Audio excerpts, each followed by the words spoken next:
It is Superintendent Colonel Pat Callahan's birthday, so God bless you, Pat.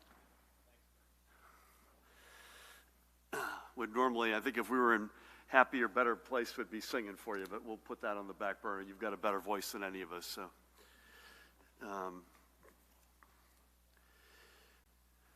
You good, Judy? Christina?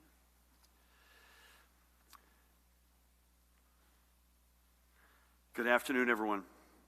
I'm honored to be joined by a cavalcade of leaders today. To my left, my partner in government, Lieutenant Governor Sheila Oliver, is back with us. The woman to my right, who I say always, and it's true, needs no introduction, the Commissioner of the Department of Health, Judy Persichelli. To her right, likewise, State Epidemiologist Dr. Christina Tan. And to the far left, the birthday boy, Superintendent Colonel Pat Callahan. God bless you. Honored as well to be joined by the Director of the Office of Homeland Security and Preparedness, Jared Maples. Jared, honored to have you. I also wish to note that we are joined today, I welcome her back, by the First Lady of the great state of New Jersey, Tammy Murphy. And I'm happy to say it's official that the concert last week for the New Jersey Pandemic Relief Fund, which is njprf.org, raised $5.9 million in 1 hour. And the total amount raised to date so far for the New Jersey Pandemic Relief Fund is $26.6 million. So to you and all of your extraordinary board members and participants, to the cavalcade of stars who joined you for that concert, and to each and every one of you out there who have supported it and continue to support it. We need it still. Again, njprf.org is where you go to sign up to help to continue to provide the necessary means, whether it's food, shelter, other requirements for folks who are really up against it right now, up and down our state. Congratulations. Let's begin, as we have of late, with the numbers and updated charts. Today we are announcing, and again, this is a Tuesday, and Judy will join me in this morning. This is a little bit, we're coming out of Sunday and Monday. It's a little bit uneven at this time of the week, so please keep that in mind.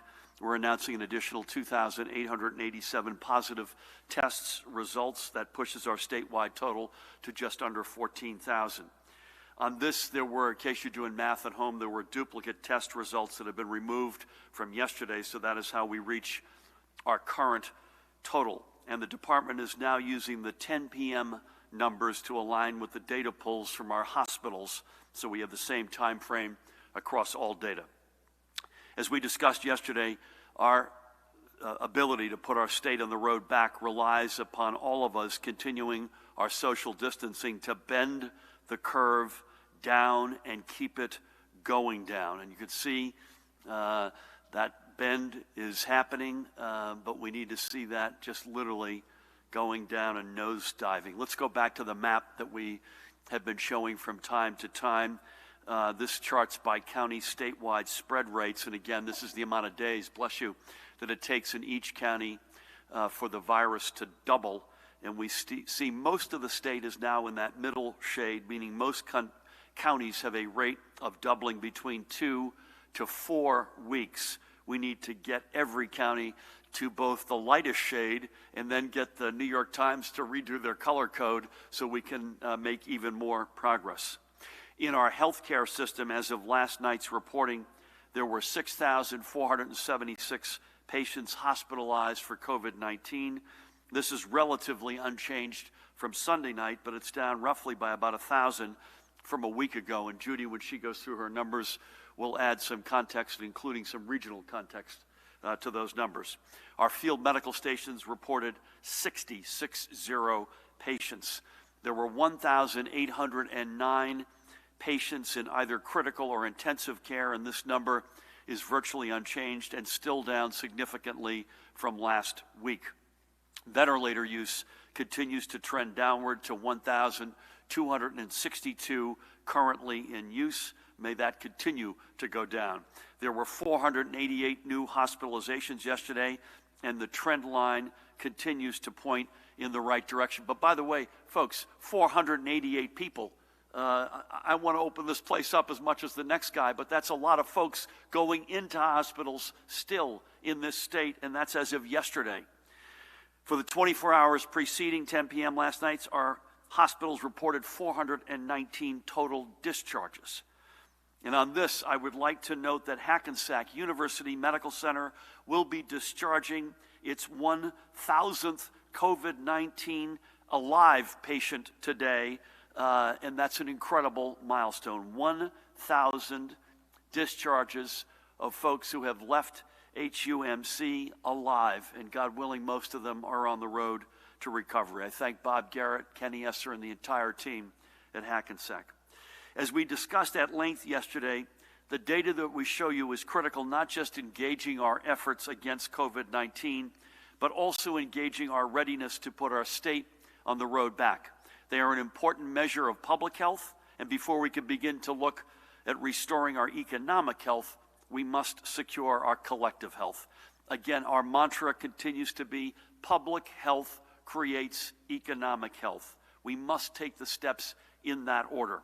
And while we are seeing clear progress in some of these metrics, there is one number which always gives us enormous pause.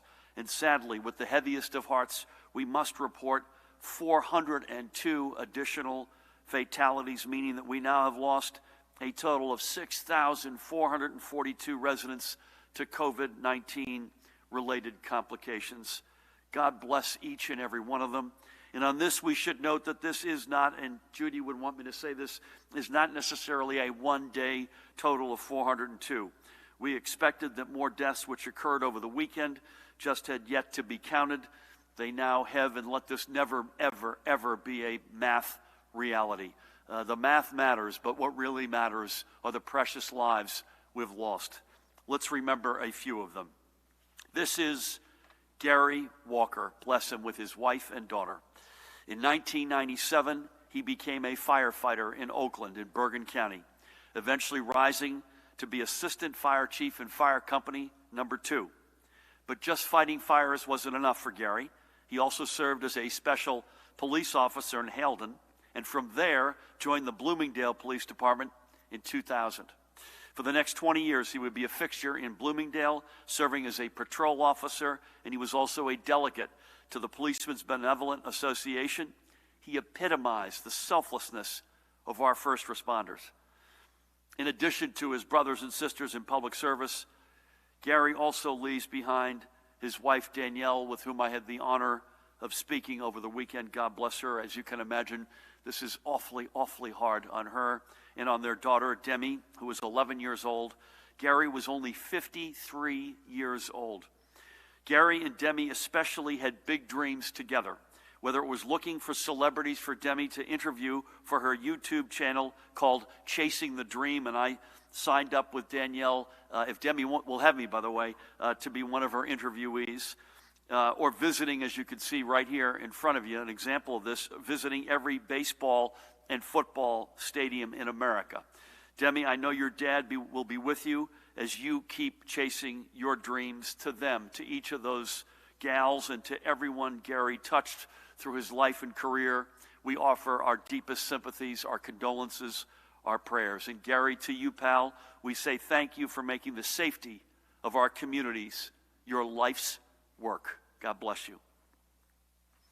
Ed Harris, look at him, was born in Homedale, the 6th of 7 brothers. When all that was around him were farms, and even as the township changed, one thing remained constant, and that was Ed. He owned a landscaping business, Homedale Farms, which is well known by many locals, including Tammy and yours truly, as the place where they pick out their Christmas trees.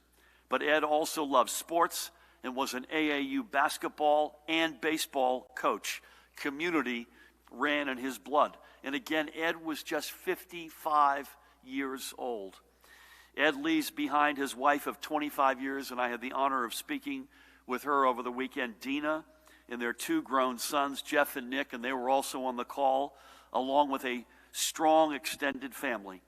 To them, Dina, Jeff, Nick, and the whole family, and to everyone who knew and loved Ed, I hope the memories of him help sustain you through this trying time. You are all in our thoughts and our deepest prayers today. God bless you, pal.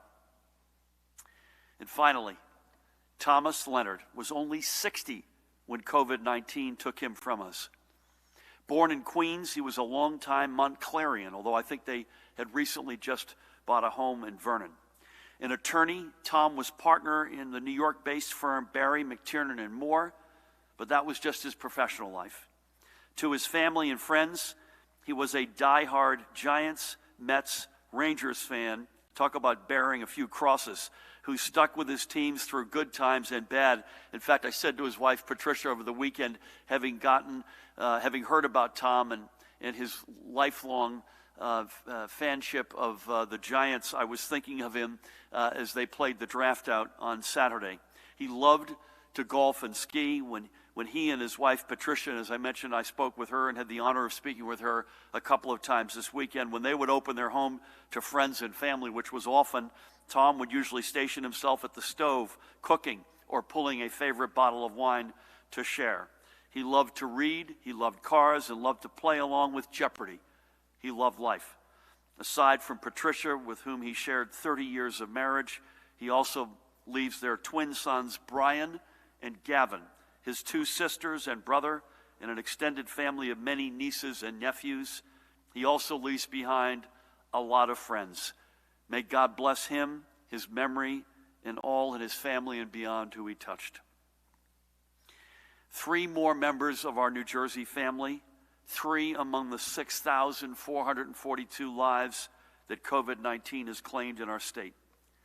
And as we remember each and every person we have lost, we find the reason we must keep with the policies and practices which are now becoming like a second nature.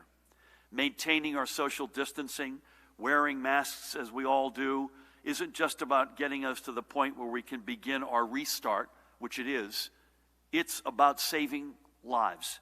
That's our end goal, to save lives so that when we go out and get ourselves on that road back, we will do it with more members of our New Jersey family with us.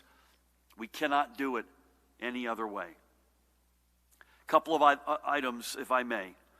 I had a good call with Governor Larry Hogan of Maryland this morning. Larry is the chair of the National Governors Association. There has been a broadly bipartisan push to get direct federal cash assistance to states. That was the topic of my conversation with Governor Hogan. I thank him and the leadership at the NGA. Again, Larry is the chair. Governor Andrew Cuomo is the vice chair. There's no other choice here. We need to not only get access to the Federal Reserve's municipal liquidity borrowing mechanism they announced a couple of weeks ago, we need direct cash assistance to states across this country, and I guarantee you we need it in New Jersey. I want to thank Governor Hogan for his leadership of the NGA and his leadership of that pursuit in particular.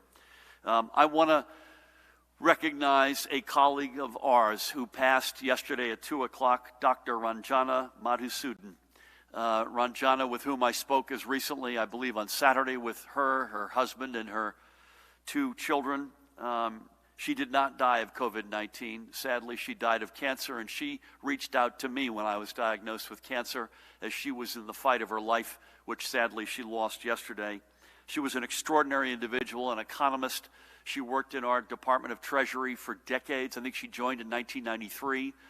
She was a renowned, as I say, economist. She was a great colleague. She was a fan of mine, and I was an even bigger fan of hers. I spoke to her husband this morning. Needless to say, he's devastated.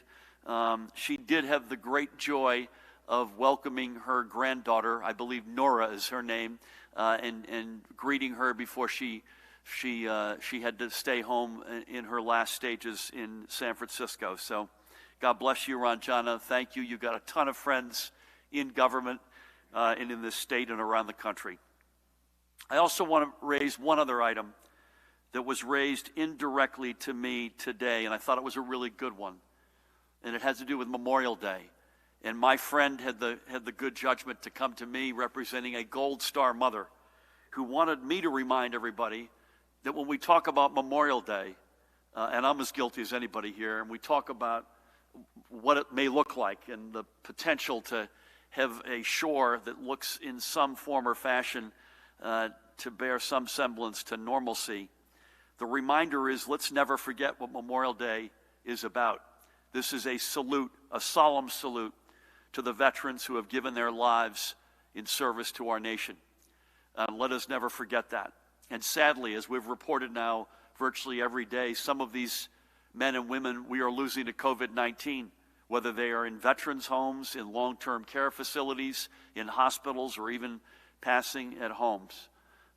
So let us never forget, for all the joy that this summer brings us on the shore, in our lakes, and our mountains, and we should embrace that and celebrate that. And please God, it's as normal as possible, as soon as possible. Let us never, ever forget the service of our veterans to our nation and the entire reason that we acknowledge, celebrate, and commemorate Memorial Day. The real mark for me on whether there's some normalcy on Memorial Day is whether I can attend, as I have each year, and one of the most solemn and most important things I do anytime throughout the year, the ceremony to honor our veterans at our Veterans Cemetery. And so that will be, to me, some sort of a litmus test as whether or not we have some kind of normalcy. God bless our veterans, each and every single one of them. A couple of other items. A quick but important announcement. Today I am signing an executive order permitting municipal governments to extend the grace period for property tax payments due this Friday, May 1st, until June 1st. Under existing law, municipalities are only allowed to allow grace periods of up to 10 days. I am extending this for an entire month. Simply put, property taxpayers in municipalities who take this opportunity to extend their grace period under this order will now again have until June 1st to pay their May 1st payment without incurring interest or paying any penalty. Now, you all know that most property owners pay their taxes through their mortgage escrows, but for those who pay directly to their municipalities, this is an additional measure of relief. And again, that's an executive order that is being signed today. I want to give a shout out and acknowledge the first daughter, Ivanka Trump, who held a video conference this morning with the state and federal command staff at The Rock. Pat, you were a part of that. Tammy, you joined as well, to thank them and Judy's team and all the others, and through them, everyone on the front lines for their hard work. I understand Ivanka and her children have also been supporting New Jersey's frontline healthcare workers with meals, and I know it was all very much appreciated. I thanked her privately a few moments ago, and again, thank you. Yesterday, I announced the 6 principles that will guide New Jersey along the road back from COVID-19. This is a road we must travel together while following clear markers for our progress. Obviously, our first order of business must be securing public health and restoring the confidence of residents that we are ready for the restart of our economy. Quite simply, people will not want to go out and be participating members in our economy if they are fearful we have not done all that we can to protect them from COVID-19. But our economy is going to get a restart. It is not a matter of if, it is a matter of when. And just as we began planning our response to COVID-19 literally weeks before our first positive test result ever came back from a lab, we similarly have already been laying the groundwork for what our economic recovery will look like, even though we know we are still weeks away from being able to announce the first business reopenings. When I sought this job, one of the skills that I had hoped would benefit me, and more importantly our state, was my more than 25 years in international business and diplomacy, learning how economies grow and create jobs. I have seen around the world what has worked and what has not worked. But even with that, I know I don't remotely, none of us have remotely all the answers, in that I will need and we will need a diverse and talented team of experts to advise my thinking and our thinking, and that part of my team and our team as we move forward. Quite simply, no one's seen how an advanced economy returns and recovers from a global pandemic. We are writing this set of rules for the first time and together. There is no one-size-fits-all solution. We can watch and we can absorb, and we do, what other places are trying, but we must restart our economy with purely New Jersey solutions. Our state is home to a rich and diverse economy, every bit as diverse as our people. And as I said yesterday, and I know Sheila and Judy and the whole team are passionate about this, one of our goals is to ensure that no one is left out of our recovery.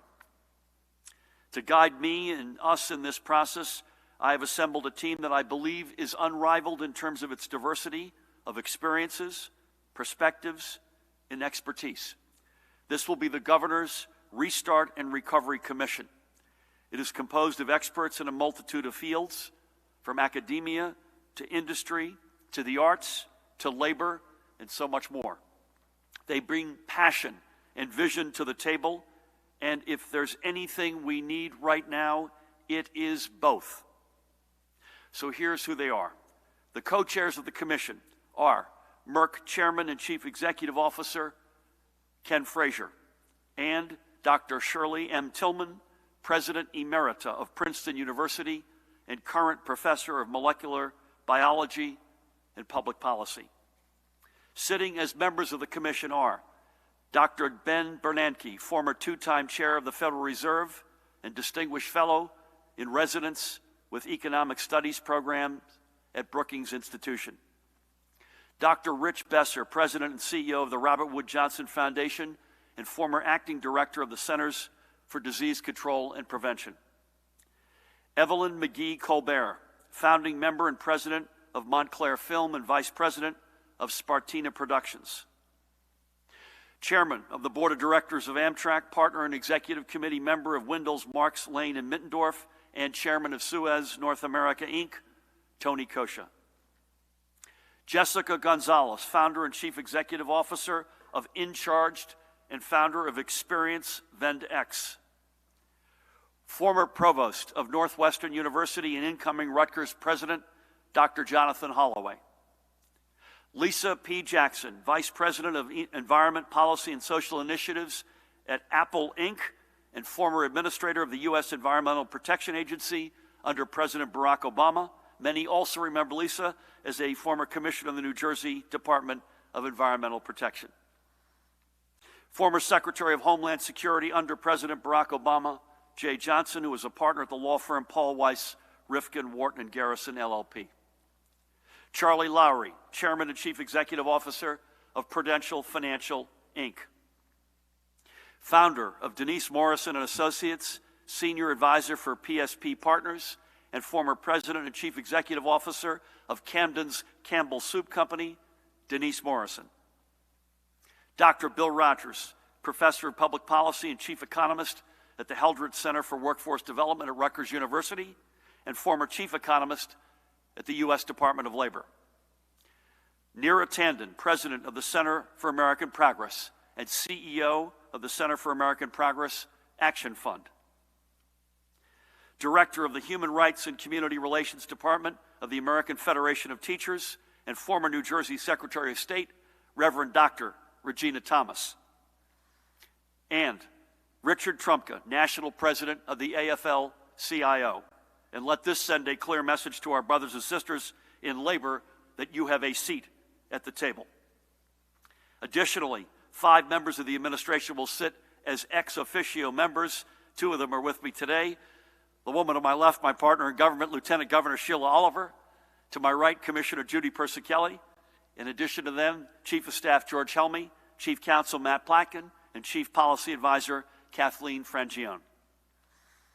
I've asked the Commission to immediately begin remote discussions because the questions surrounding when and how we ensure a safe restart of our economy and society are also immediate. They will address core economic issues, but also issues which directly impact economic health, notably public health, workforce issues, and transportation. And they will seek ways to sustain our recovery by maximizing future federal support, especially for our small business sector. However, their work will not just be in the weeks and months ahead as we restart our economy over the short term.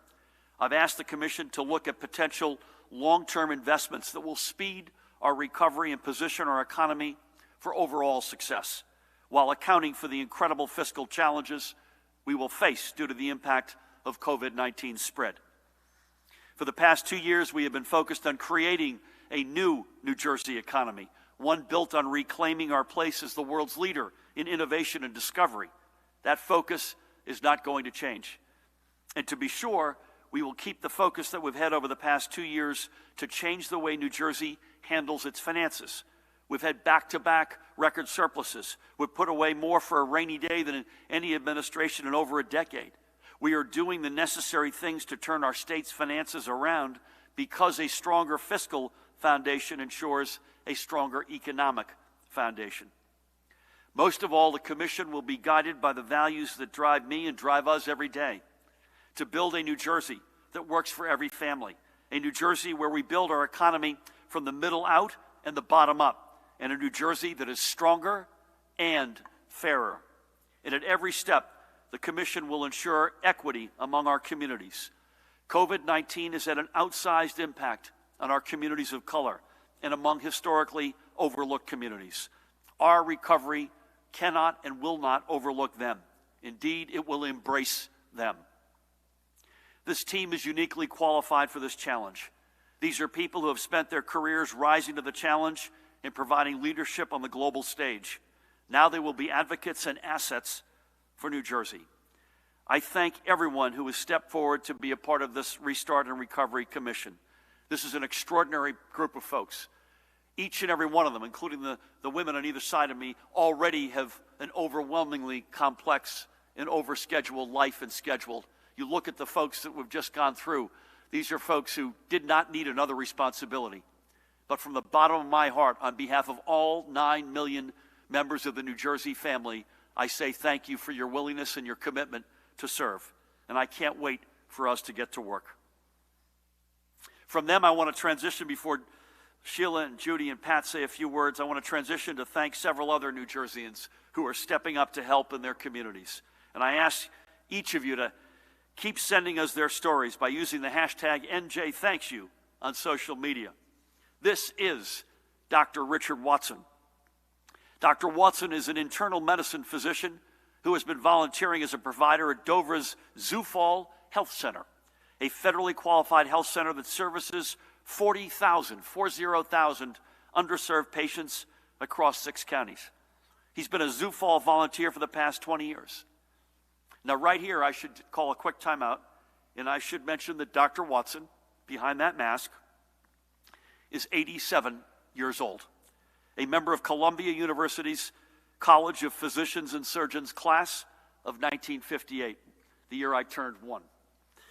Even though the folks at Zufall advised him to slow down to protect himself, he has insisted on coming in regularly to see his patients. When they say all superheroes don't wear capes, well, we're finding that many, in fact, wear masks, and Dr. Watson is definitely a superhero. So to you, Dr. Watson and the Zufall Health Center, New Jersey, thanks you. From Somerset County, here are Hillsborough High School students with some of their friends, Navleen and Raj Boparai. Navleen, a junior on the left, is also a volunteer at Robert Wood Johnson University Hospital, Somerset. And both she and Raj, who's standing with her on the right, wanted to do something to help support the frontline healthcare workers. They started a fundraiser, Meals for Heroes, on Facebook, hoping to raise $2,000 to provide meals from local restaurants to thank Somerset's heroes for risking their lives for their communities. They hit that goal, and then some. And Navleen and Raj enlisted friends in other towns, and you can see some of them with them, to expand the reach of Meals for Heroes. As of today, Meals for Heroes has raised more than $30,000, and working with local restaurants across the entire region, and even into New York, what Navleen and Raj started has now delivered more than 3,000 meals to hospitals, testing centers, fire departments, police stations, and nursing homes. To Navleen and Raj and all of their friends who joined them to make Meals for Heroes a runaway success, New Jersey thanks you. Finally, I got to make sure I'm in time here. I must acknowledge the support we're getting today, and I believe they're going to be flying over in about 15 minutes. I want to thank the U.S. Navy Blue Angels and the U.S. Air Force Thunderbirds, who will be flying over our state, top and bottom, to salute our healthcare workers and first responders. And finally, I must recognize and thank each and every one of you who are doing everything in your power to help us get through this pandemic so we can put our state on the road back. It's going to take each and every single one of us to keep our focus for the coming several weeks. And if we do, we will get on this road. We will secure our collective health, and we will see New Jersey's economy restart and recover. So let's keep at it. Remember, public health creates economic health. That's our mantra, that's our goal, that's the order of events, and we need each and every one of you to keep doing what you're doing. You're doing an extraordinary job. With that, I would like to introduce the woman on my left, my partner in government, the singular, the one, the only. Please help me welcome Lieutenant Governor Sheila Oliver. Thank you, Governor Murphy. I just would like to share with the people of New Jersey that we understand that many property owners are coping with financial challenges they've never had to face before as a result of this pandemic. And we are considering every available option to answer your calls for help.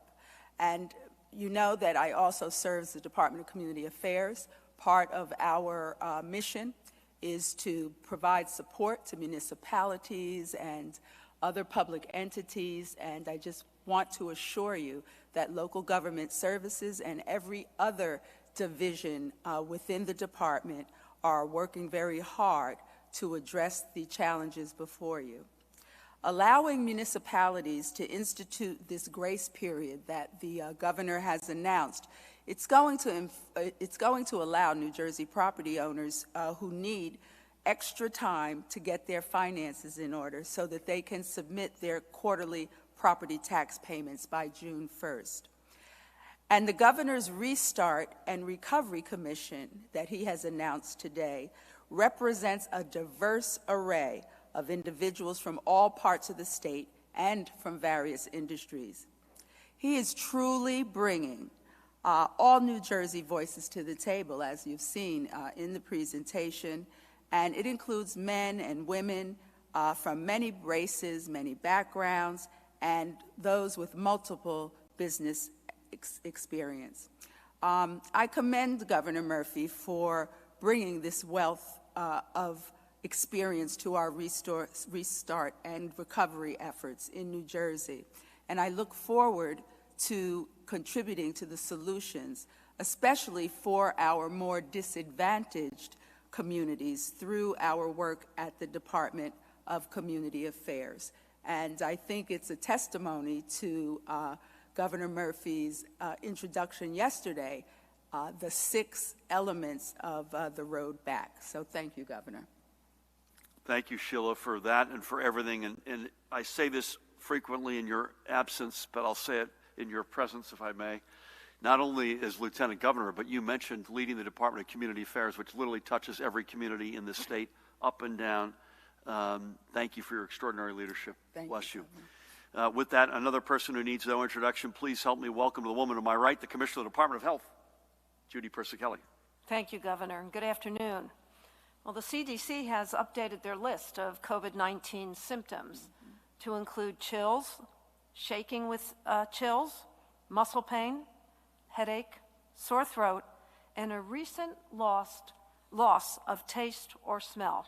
These 6 new symptoms are in addition to the previously stated fever, cough, and shortness of breath. Many of these symptoms have been observed by healthcare providers when caring for their patients. Symptoms of COVID-19 can range from mild to severe. Onset of symptoms usually occur between 2 and 14 days after an exposure. If you experience these symptoms, it is important to stay in contact with your healthcare provider.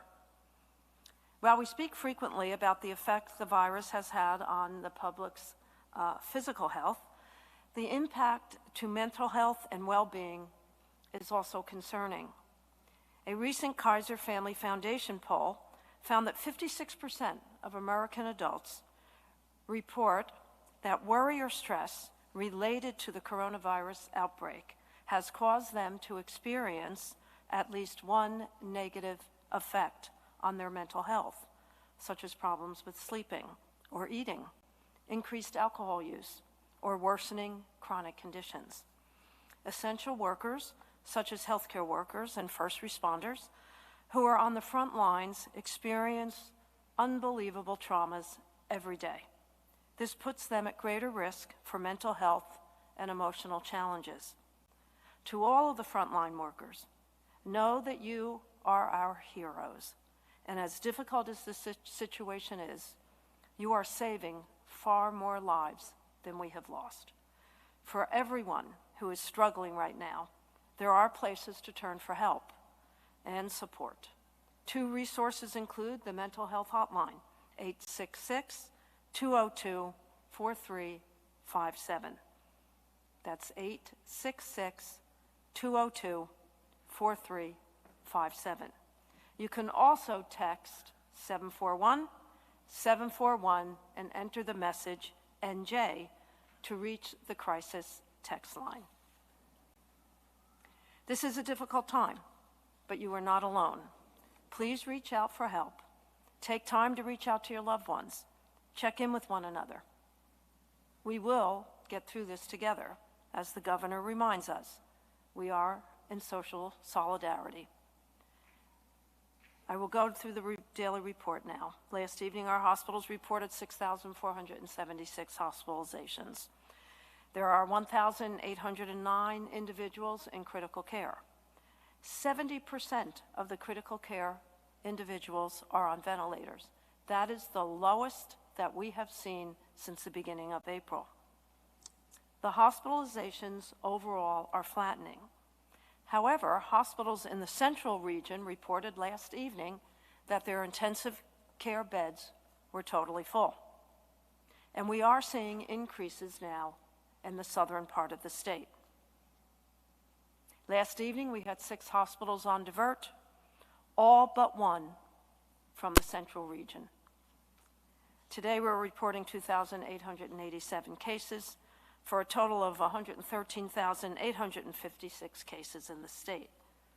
And as the governor shared, sadly, there have been 402 new deaths. The breakdown of deaths by race and ethnicity are as follows: white, 52.4, black, 20.3, Hispanic, 16.7, Asian, 5.2, and other, 5.3. There are now 484 long-term care facilities in the state reporting at least 1 COVID-19 case. At the state veterans' homes, there have been 268 residents that tested positive, and 5 new deaths are being reported from residents in Paramus. At our state psychiatric hospitals, 152 patients have tested positive, and there have been 9 deaths among patients, as I have previously reported. According to the lab data from this morning, 210,043 individuals have been tested, 89,540 have returned positive, for the lowest positivity rate that we have seen since we started counting of 42.6%. That ends my report. Stay connected, stay safe, and stay healthy. Thank you. Judy, thank you for that and for everything. A couple of items on follow-up, and Christina may want to come in on this as well. The positivity rate is an important number that we look at, right, that you all look at, and the fact that it has begun now for about a week to drift down, right? And so when we rightfully point out that the number of positive tests is not the denominator, not the full universe of folks who have been infected, we know that part of this is because we have done collectively, all of us, it takes a village here after all, a Herculean job to go from nowhere to where we are on testing. A lot of it has to do with an increased access to testing. That positivity rate, though, is a number you can hang your hat on. Hospitalization numbers, we can hang our hat on that and that trend. I speak normally after you finish with the top 5 or 6 counties. They continue to be Bergen. This is cumulative. Bergen, Hudson, Essex, Union, Passaic, Middlesex, in that order. But if you look at new cases, to your point on the diverts in the central region hospitals, just the top 3 counties in the overnights are Passaic, number 1, Middlesex, number 2, Hudson, number 3, to give some more added heft to that notion of the virus sort of migrating here. So thank you for that and for all. Pat, again, happy birthday to you. Yeah. We hope you get a minute to celebrate in some form with Linda and the family. Anything you got on compliance, PPE, infrastructure, other matters? Sure. Thank you, Governor. Good afternoon, everyone. Briefly on the overnight compliance report, Newark Police Department issued 33 EO violations. Patterson conducted a surge EO enforcement and issued 21 EO violations. In Bloomfield, 3 members were cited for being in a closed park. In Atlantic City, it was still EO related. It was basically a burglary where ultimately I believe 4 subjects were charged. In Brigantine, a subject who was warned continued to sublet rooms in his property in violation of the executive order. And just real briefly, this morning, the Attorney General and I, in concert with Prosecutor John Lenahan of Salem County, announced not only the 5 subjects that were charged in the home invasion, but ultimately the other 3 that were involved with the shooting of Detective Richard Hershey. And we announced that this morning, and that investigation is ongoing, and the detective is doing well. Pat, thank you again. God bless you and happy birthday. I mentioned yesterday I had the honor to speak to his mom and his girlfriend, who I think I misidentified as a fiance. I don't want to be accused of being Dolly Levi here. But secondly, I've now had the great honor of speaking with him since yesterday. And he seemed to be in good form, not surprisingly, incredibly brave, and a little bit lucky as well, but mostly incredibly brave. We're going to start over here today, Dante. Mahin, is it fair to say that tomorrow we are here at 1 p.m.? Is that definitive? Yep. And then we'll give folks a schedule as the week. We may have a few, depending on White House VTCs and whatnot. That may shift a little bit as the week goes on. But unless you hear otherwise, 1 p.m. tomorrow, right? Okay, thank you. Dave, good afternoon. Hi, Governor. I should say I'm also joined by Chief Counsel Matt Plakins joined us as well here. Thank you. Thank you. Everyone, of course, is wearing masks and waiting in line to get into supermarkets, Walmarts, Home Depots, liquor stores, et cetera, et cetera. Why not allow other retail, like clothing stores and craft shops, to do the same? We're used to this routine. We could do social distancing. If there's a good reason why not, how about curbside pickup? What's the difference between picking up food curbside and picking up a pair of shorts and a sports shirt? Next question. Some shore towns are announcing that they are intending to open their beaches and boardwalks. Municipal parks already can open, as you have described. By the end of this week, Pennsylvania is allowing their parks and golf courses to open. Delaware golf courses are already open. Why not allow a second chance for our parks? You could always give the park goers a second chance and then close it down if social distancing is not followed responsibly. Golf courses, of course, are much easier to social distance. This seems to be a very big mental health issue with a lot of people having the opportunity to go outside. When the reopening starts, barbershops, nail salons, spas, tattoo parlors, I know you and the Colonel are very eager with regard to that, when they open, they can't social distance. So is the state going to assist them at all in getting masks, gloves, etc.?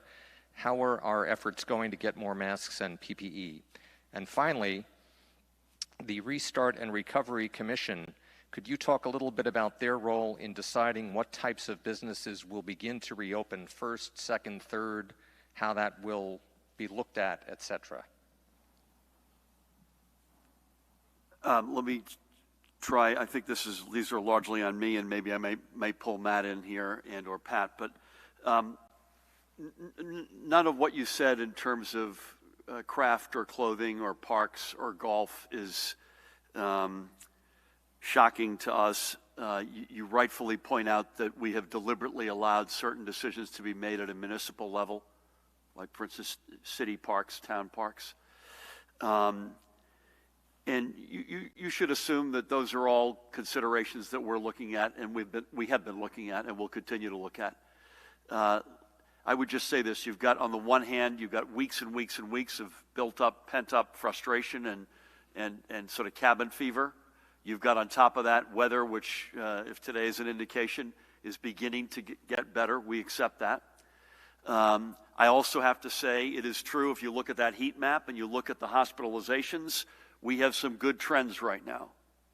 But equally true is we have not arrived in any end zone. And so I think all those issues that you raise, I can't attach a date or a promise to any of it, but there you go. And we're making an enormous amount of progress in those southern counties. In fairness, given the way this virus hit our state, those southern counties were hit later and they have fewer cases. So while they're a little bit darker orange, for the most part, they are following a similar pattern as the other counties that have a longer doubling period. So again, I don't think any of those ideas are crazy, but I'm not going to sit here today and tell you on date X we're going to do this or Y. And that includes, we hear a lot on mostly parks. We hear a lot on golf. We respect our golf. And we also hear that other states are doing X or Y. Can't you guys get in the same slipstream? I think barbershops, nail salons, tattoo parlors, thanks for the shout out. Those are all more complicated, to be determined on PPE. Don't have a good answer for that. And the Restart and Recovery Commission, again, it's an extraordinary group of folks, including, I might add, a small business person, so not just big leading global lights, which it also includes, but it includes a whole range of perspectives. Faith is represented. They're going to look, their opening remit is a blank sheet of paper. So I can't promise you that they'll make a tactical decision or recommendation on this or that, but it is such an extraordinary group with such an extraordinary diversity of perspectives. It would be foolish for me or for any of us to take any item off the table for consideration. It's a blank sheet of paper, and we'll go from there. Let's go back, and then we'll come back down front here. Thank you. In the six-step plan with the 6 principles, obviously, once those first 4 principles are met and things start to open up, there, as you've been saying, there's a chance that things could resurge. Does this plan build in the idea that we would have to take a step back and close things down again if cases were to spike? Is that being talked about? Also, in the first principle, in terms of cases and hospitalizations, I think it was a 14-day downward trend is what you're looking for to kind of check that box. Are there any numbers associated with that, or does it just have to be going in the right direction? So, Judy, can I say something and then throw it open to you? Is that, and maybe Christina as well? The answer to your first question is yes, but we're hoping not to. But we have to go into this. So again, let me just repeat as best I can. There are 6 steps to this road to recovery. The first 4 of which are reduction in cases, testing in place that's scaled and rapid turnaround, contact tracing, combination of boots on the ground and technology, and fourthly, an isolation plan. And then you've got economic recovery and resiliency. So those are the 6 steps. Your first question focused on the first 4, and you rightfully ask, could you envision that we have to shut things down again?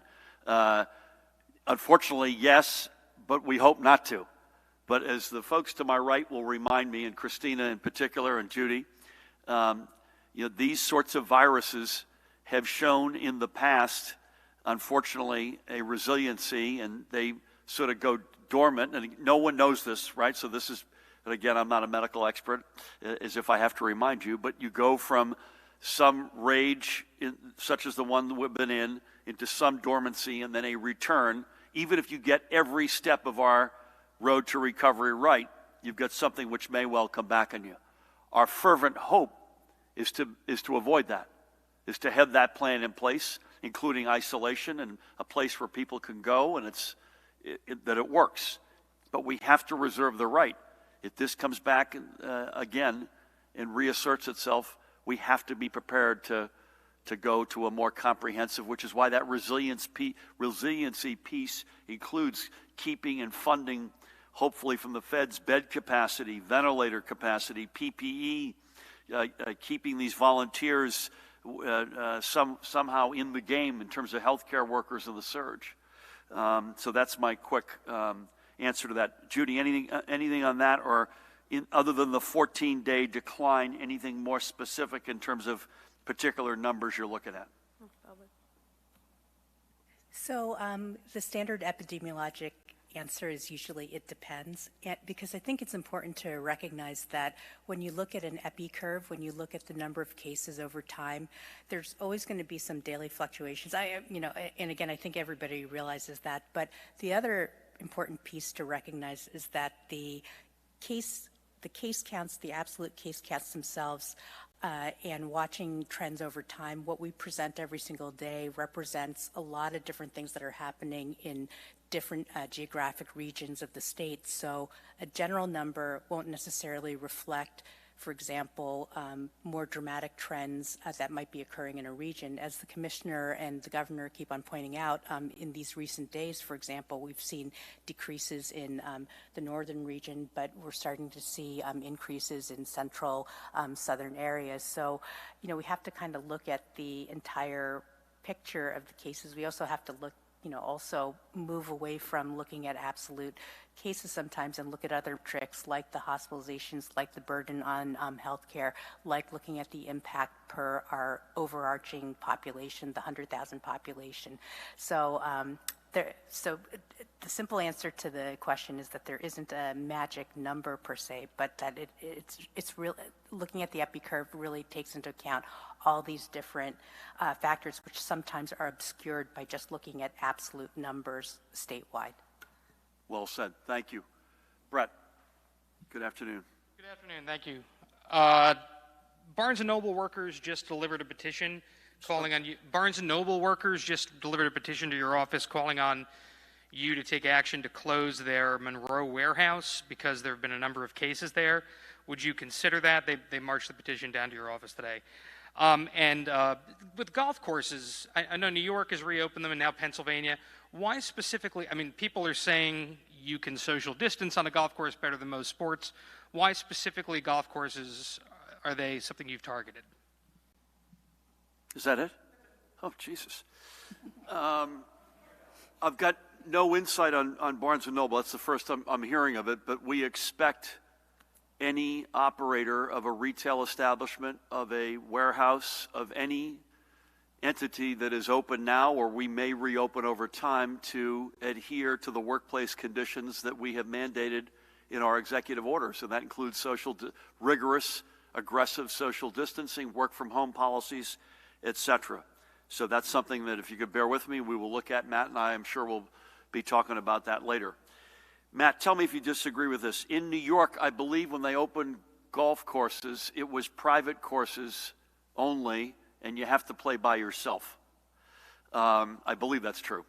Either way, golf courses is on the list, and I would incorporate my answer to Dave by reference here.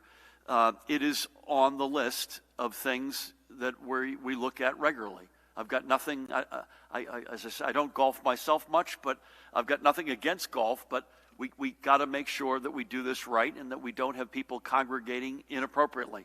But again, it's something we hear a lot about, and we constantly look at, particularly as we make progress. Please God, we make more progress. The weather gets better. We understand the pressure. Anything you want to add to that, either Pennsylvania or New York? Just with respect to golf courses in New Jersey, because the governor's closed county parks, a number of our counties have public golf courses, which is the reason why golf courses are closed statewide. I would just say, Governor, as a general point in response to both Dave and Brent, these orders are built based on public health guidance on the idea that people need to be staying at home. And so the reason why certain things are open and certain things are not is because we've identified essential activities. We want as many people home as possible. And until the health guidance based on the principles the governor laid out yesterday suggests that it's safe to do so, that's when it would be appropriate to start relaxing them.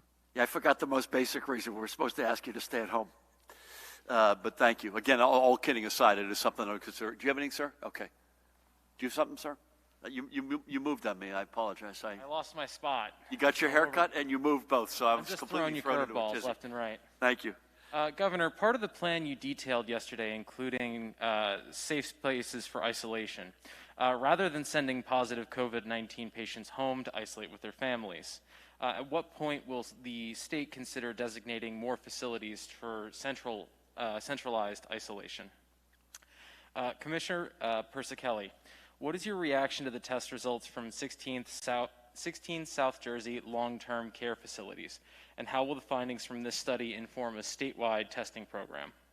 And finally, Governor, I'm sure you're aware of the protest that was going on earlier today in Trenton, calling for New Jersey to be reopened immediately. They believe that this quarantine is a form of fascism and that their rights are being impinged upon. Is there anything you'd want to say specifically to these protesters? Let me just start with your top one. There's a fair amount, Judy and Pat, correct me if I'm wrong here, but there's a fair amount of work that's already gotten into identifying locations for folks to head to. And I think I alluded yesterday, especially hotels. Needless to say, hotels are not exactly full these days.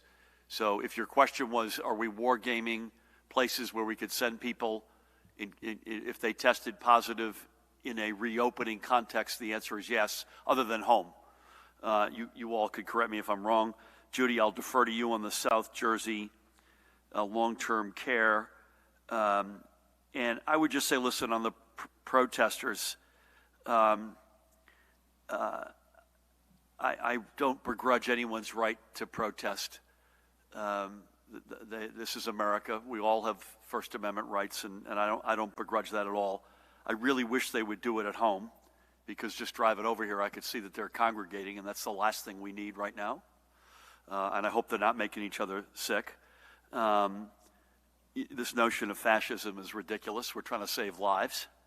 And I appreciate all the American flags that I see out there. God bless each and every one of them. I want everyone to know I got 5 in my house, 4 little ones in the front and a big one in the back. This isn't a question of patriotism.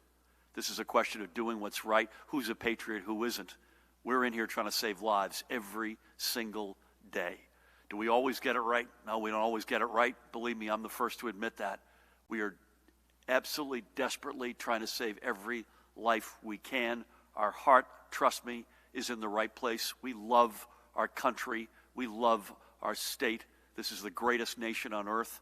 We're trying to keep as many of us in New Jersey alive as possible. That's our only objective. Anything else on isolation or South Jersey, Judy? Sure. First on isolation and quarantine, we are identifying areas where individuals who cannot go home to isolate or quarantine can be held. And, we're looking at the field stations as well as potential areas where those individuals can be cohorted, because it's most of the field stations are in such large venues. We'll be able to do that. On the long-term care, as you know, we identified 16 long-term care facilities, and we tested, and shout out to Cooper Health System who helped us with this. We tested almost 4,000 residents and employees. As of this morning, about 92% of the results are in. I expect 100% of the results in a couple of days. And it will inform how we go forward, not just in long-term care, but many of the people that we tested were asymptomatic. So we're trying to determine the percentage of asymptomatic individuals who could also be positive for COVID-19. So it's going to be important information, not only for our long-term care facilities, but for our general population as well. So more to come on that. I do expect that we'll be able to report out generally on the results by the end of the week, for sure. Thank you. Let's go. I'm okay. Are you sure? Okay, Dustin, how are you? Can the state post data about active cases as New York does? That seems like it's a pretty good indicator of how the virus is progressing or digressing. That's right. Can the state post data about active cases? On the protests, we hear this enforcement report every day, but what are the penalties for having these large gatherings like we're seeing right now, where people are clearly close together? And are police issuing tickets to those people today? And then a couple quick questions from NJ Biz. What's the timeline for when the commission will hold its first meeting and put out some recommendations? And who would those recommendations be for? Is it for your administration, local governments, or businesses, or all of the above? I'll take a couple. Is that all right? And then Pat, you and Judy should come in. Is that all right? I'll defer to you on active cases, Judy, and I'll refer to you on protests. Again, the protests that we've seen heretofore were not, to the best of my knowledge, with a handful of cases, folks congregating on foot. They were largely driving cars and hitting, blowing horns, and just literally driving over here. There were a lot of folks I saw congregating. So that, again, again, this has nothing to do with whether they should or shouldn't protest. I worry about anybody congregating right now. We cannot have people doing that. In terms of timing of the meeting, first meeting of the commission, Dustin, it'll be very soon. I can't tell you when. I don't have a timing in terms of any recommendations, and the recommendations will be to me and to our administration, and we'll take it from there. Pat, anything on the protests and penalties? Yeah, thanks, Governor. We have several discussions about when we know one of these are coming down the pike. Our posture really is a discretion, obviously, and to give the protesters the right to do that as long as they're socially distancing. I don't know if any citations have been issued yet, Dustin. I'll know that certainly by the afternoon, but it is that balance of trying to interact with 100 or 200 people. If they're socially distancing, to the governor's point, give them the opportunity to be heard, but at the same time, to do that virtually would be our recommendation. So I spoke to about 10 troopers on my way in here, and that was their posture, to just, give them the opportunity to protest and assemble, but as long as they're doing it with social distancing in mind. Again, I repeat, we love our country. We love our state. We're trying to save lives. Secondly, we respect anyone who protests. I wish they would do it virtually. The real issue I've got is congregation. For whatever reason you may be congregating, we cannot be congregating right now. That is the last thing we need. Judy, anything on active cases or on any other? I wasn't quite sure what the question was on the active cases. I'm really not clear on what the distinction is between what you're putting out and what active cases are. I just know that New York puts out active cases. Maybe you could just educate me on that. I don't know.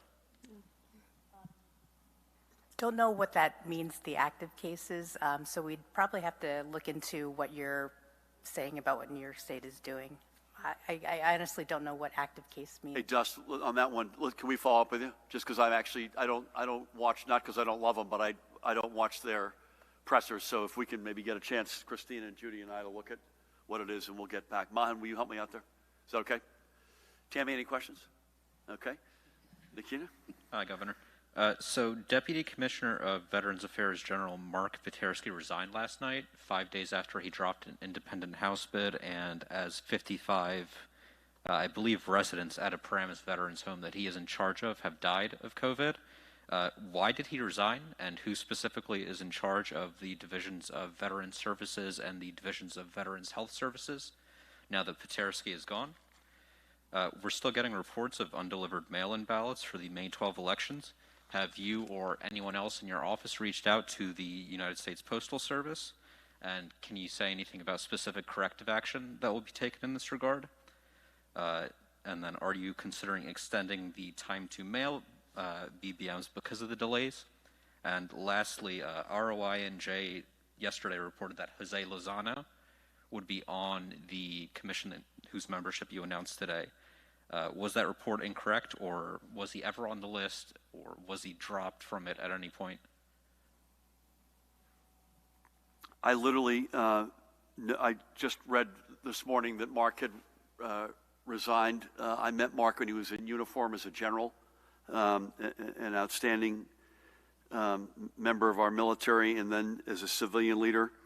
I don't have any more color as to who he resigned to.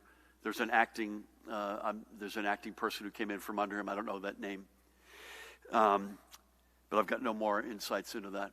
And if we do, we'll get back to you.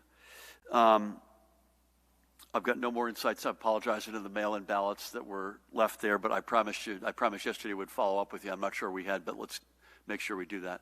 Actually, Matt Placken is going to follow up on the spot. Nikita, we've been in touch both with the federal delegation as well as internally, and we'll have more for you later today. Nothing more on unless Matt does on timing on how much time you've got to mail in your ballots. But again, that'll be part of the answer. And Jose is I saw the headline of the article, but Jose and Choose New Jersey will be very much involved, and they have been all along.